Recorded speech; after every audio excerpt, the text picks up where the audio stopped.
Serena Williams' path to fashion icon didn't start when she first stepped on the court, nor did it end when she retired from tennis. From childhood sketches to redefining athletic expression to Paris Fashion Week, sitting next to Anna Wintour, let's learn more about what inspired Serena and who she influenced in turn.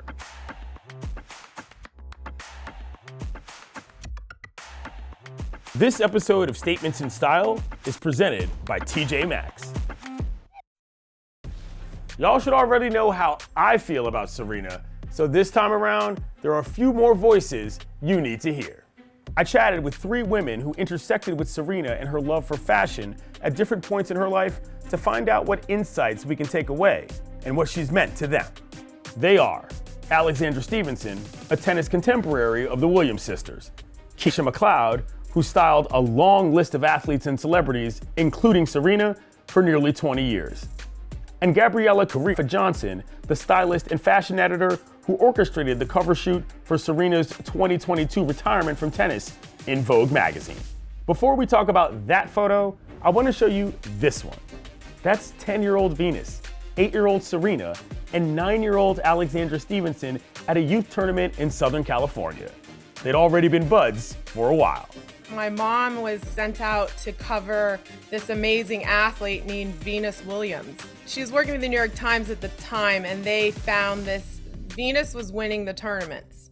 And they were like, why is this girl winning all these tournaments? And she was a black, tall, athletic 9-year-old. And she was just killing everybody. So my mom was like, okay, let's drive to Morley Field and see it.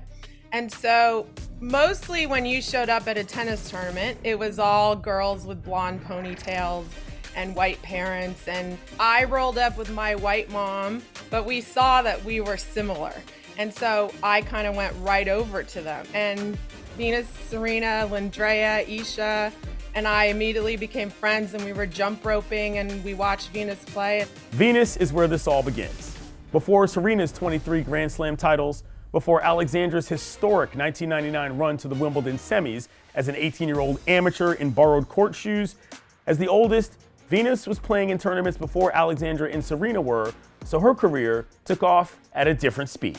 Venus was getting ready to go pro, so she was the first to go really early. I was still in school. I was thinking about my high school musicals.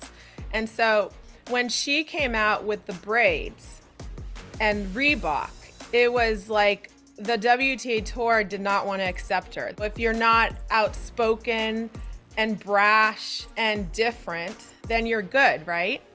So Venus comes up and she's beating people and they're like, what is going on? The last black player to do well was Zina Garrison, finals of Wimbledon.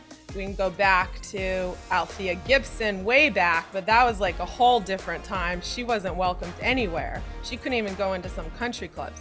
Well, Venus is welcomed everywhere, but still not welcomed. And she came out with the beads, and Oracene, their mom, was big on showing that they're black and they're proud, and the beads in the 90s were a thing. I didn't think anything of it, but that became a big bone of contention early on in the media and how they were perceived, and they were definitely the outsiders. And Venus took the brunt of that in the beginning. How the Williams sisters rocking beads and braids hit the stuffy tennis establishment was one thing. What it represented to young black girls was affirmation. And I remember seeing Serena and Venus as a kid and just thinking, like, this is possibility. Like, this is ambition. This is being the very best as a young black woman from Southern California. Forget about it. I was in love from the jump. If you think back at it, her and her sister were the ones that this is how we're gonna come, this is how we're gonna represent, and we are gonna be ourselves. And that didn't come in the NBA till years later. That didn't come in NFL till years later. And I think an athlete always having that self-expression, it just makes an organic experience blossom faster. And you can see when someone feels out of place when they don't know what to wear or they're being styled what to wear. I see it all the time, but you always know that one athlete that, oh, this is dumb. Oh, I know it's dumb. And, you know, to watch those two sisters back then, they've always been them, and that's how they always were gonna come out. I think it's just it just went up from there. But you got to look at them in athletes and dressing and self-expression. You got to look at them as the start. Back then, before the commitments got so numerous, there was actually some downtime on tour. That's when the seeds of what was to come in tennis wear were laid. Venus, Serena, and I love style and we love shopping. And when we first started on the tour, Venus obviously had more money. So I would go along, I wouldn't get to buy all the designer clothes, but I would be like the consultant and be like, this looks good and this looks good. And we'd run through Henry Bendel in New York City. We'd go through Bergdorf's. Venus liked avant-garde, Serena liked luxury, right? So it was like, to see the dichotomy was really cool. But the appreciation for fashion went deeper than shopping trips. Since I was little, I loved reading Vogue. So I always had my Vogues with me. And Serena kind of got to know Vogue with me in rooms hanging out. She was always drawing superhero outfits. She was always sketching clothes. So she loved fashion. They both wanted to be in design. Venus more interior, Serena more fashion and clothes. And I just remember her, she always wanted to do a Wonder Woman costume, like tennis dress. That was like her first thing.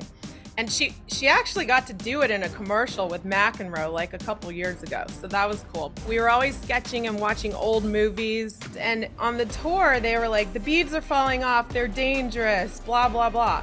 So then they switched out of beads. And at that time, Serena, like 2000s, went full on blonde because she became obsessed with Marilyn Monroe. So it's kind of like Kim Kardashian became obsessed with Marilyn Monroe a couple years ago, but I have to say Serena did it first. And they're friends, so it works. Serena's given us a couple blonde eras at this point, but that first one brought us the debut of the catsuit, partly inspired by her love of comic books.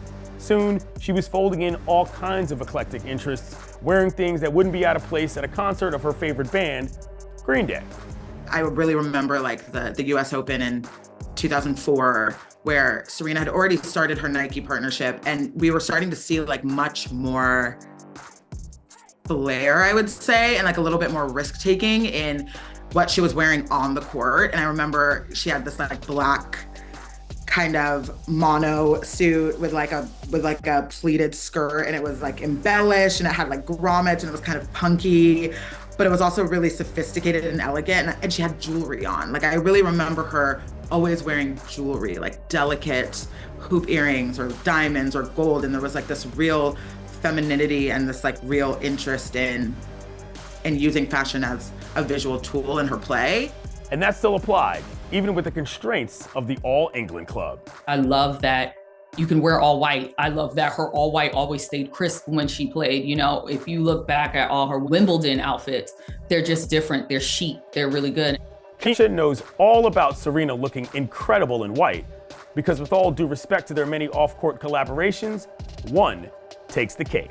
My favorite moment of hers is always going to be like her wedding, and that moment, just because that carried more emotion to it than just, oh, I'm coming here dressing a client. I also was tied to a moment that is a forever moment for somebody. The process was hard because she also was like 8 months pregnant.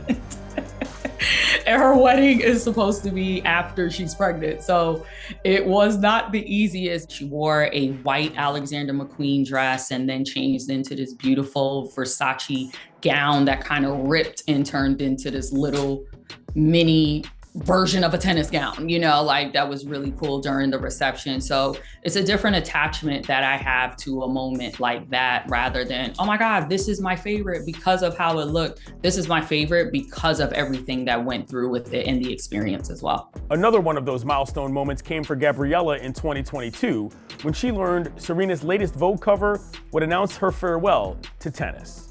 We focus so much on Serena's body and like the physicality of her body and the way that it has led her to be so incredible in the sport, and through that sport change the world. But in a lot of ways, I feel like it's reductive to who she is, to really just make it about her body and how it looks and how can we summon athleticism in these images. I really wanted it to be about Serena the woman, like Serena the person, and this person who is almost being baptized into a new life. And so we really felt like going to the water and having this idea of serenity and calm and cleansing and being just very minimalist and, and very clean about the fashion and not making it about theater or spectacle, and just really giving space for Serena to just be in stillness, because she's always so active and running, and that's how we see her and perceive her most times.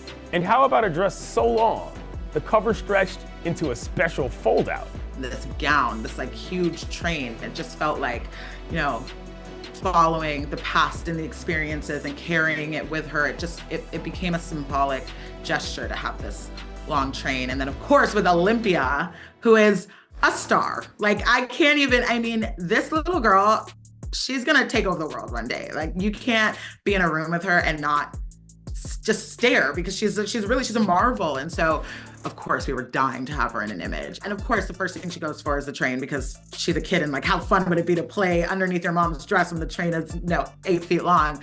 So she picked it up and that was the shot. And it was just this idea that it would be a double page spread and you wouldn't even know Olympia was there until you opened the cover. And it was really such a special moment.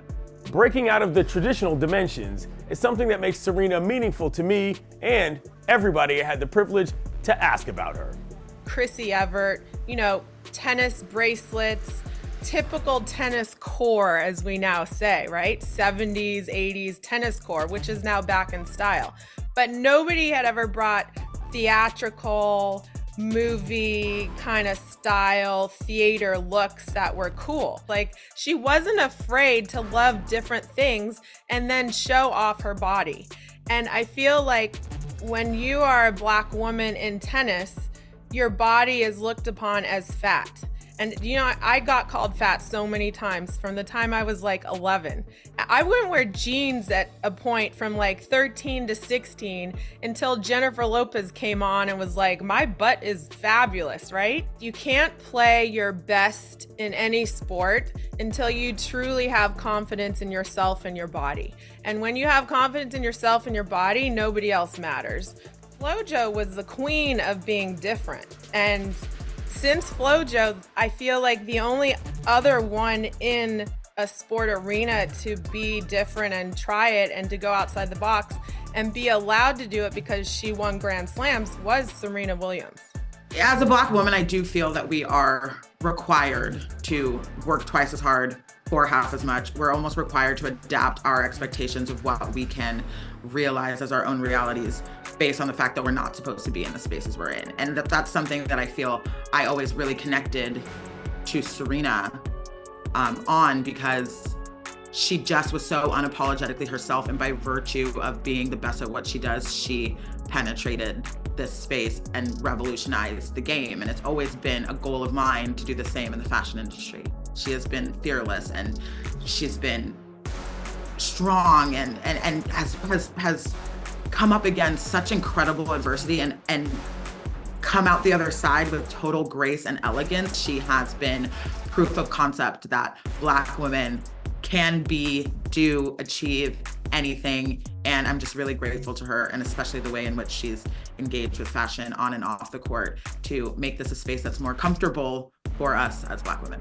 Somebody I look up to, somebody I've watched develop from an athlete to a businesswoman to a mom, and just really watch how she navigates things and how she goes through life, how strong she has to be, how soft she has to be in certain situations, how assertive she has to be as a Black woman in her space as well. What I really do love about athletes is that her in particular, is that they develop these lines on things they love.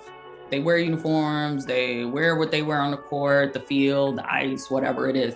But they come out and do different things that they love. So you see a Serena, she's coming out with dresses, she's coming out with makeup, and these are different things that help revolve around her life and evolve her in general. You see what Russell Westbrook is doing when he come out with sunglasses, when he has Honor to Give. These athletes are doing things that is their own self-expression. So we can come out with suit lines, we can come out with gowns, we can come out with makeup, we can do all of these things, because at the end of the day, we're still regular people. That humanity is key. From Wonder Woman doodles straight through to becoming the best in her sport's history, Serena never tried to be anything more or less than herself. And you could tell that by what she showed up in.